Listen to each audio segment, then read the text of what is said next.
garlic butter salmon. And here are our ingredients. First off, what we need is our honey, butter, lemon. This will be the lemon juice, and then we have the lemon wheels, garlic, we have the pepper, salt, and of course our salmon fillet. Alright, so first thing that we need to do, you have your 1/4 cup of butter. So pour that in a bowl, or if you want to use a small casserole, so put it there. We're going to mix it with your 1/3 cup of honey.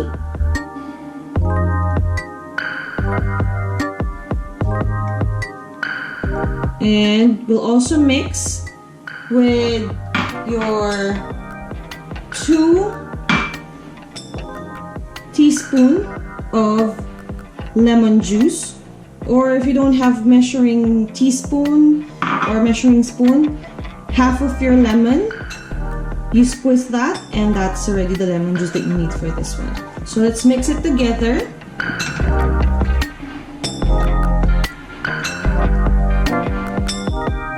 Once the 3 ingredients are already mixed together, we'll also add our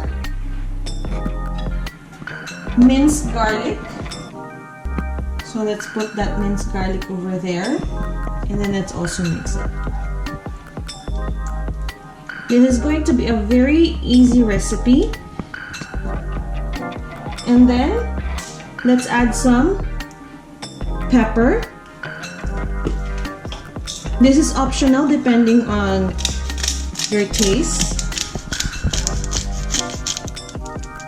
Let's also add some salt. So again, with your salt and pepper, it depends on how salty you want your honey, garlic, butter salmon. Okay, so let's mix that. So once everything is mixed, let's set that aside and let's prepare our salmon.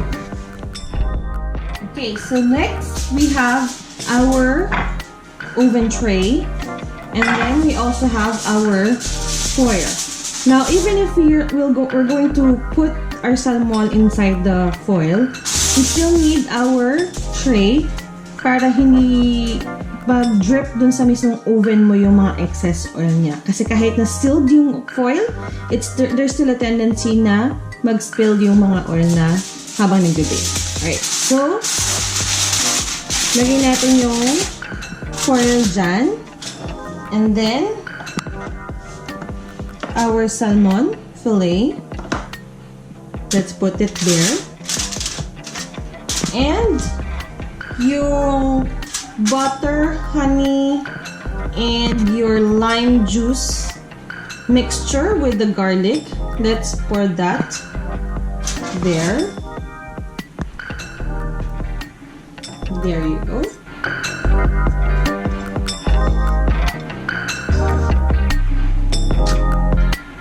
Now, for me, mahilig kasi ako sa taste ng garlic. Now, this is also optional.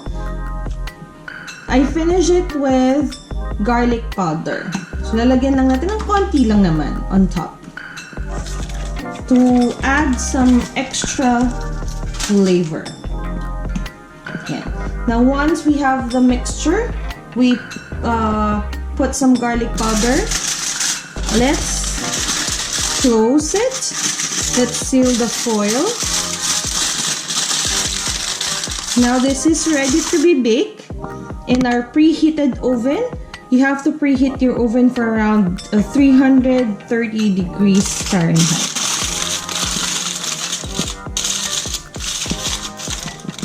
Okay.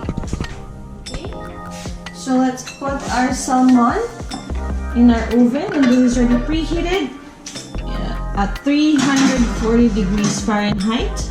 So let's put it there, and let's wait for around 12 minutes.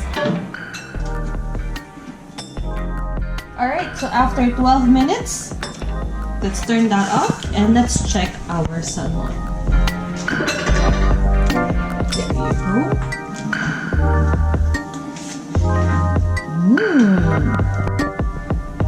There you go. Let's check if it's already cooked, but most likely, if it's 12 minutes, luto na yan. So let's open. You know, see na yung butter mixture medyo lumabas, and also yung mismong oil ng salmon.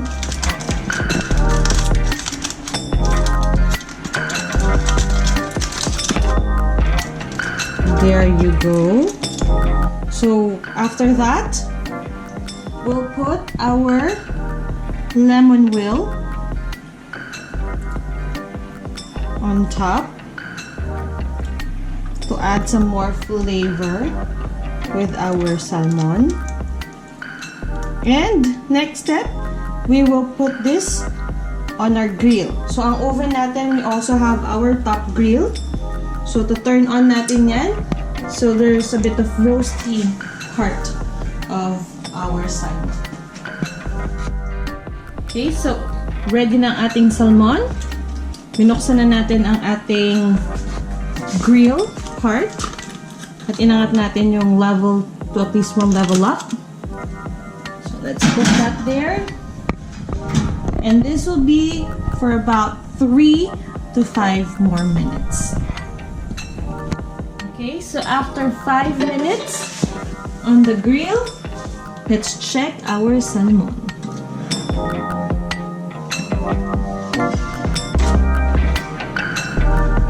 There you go.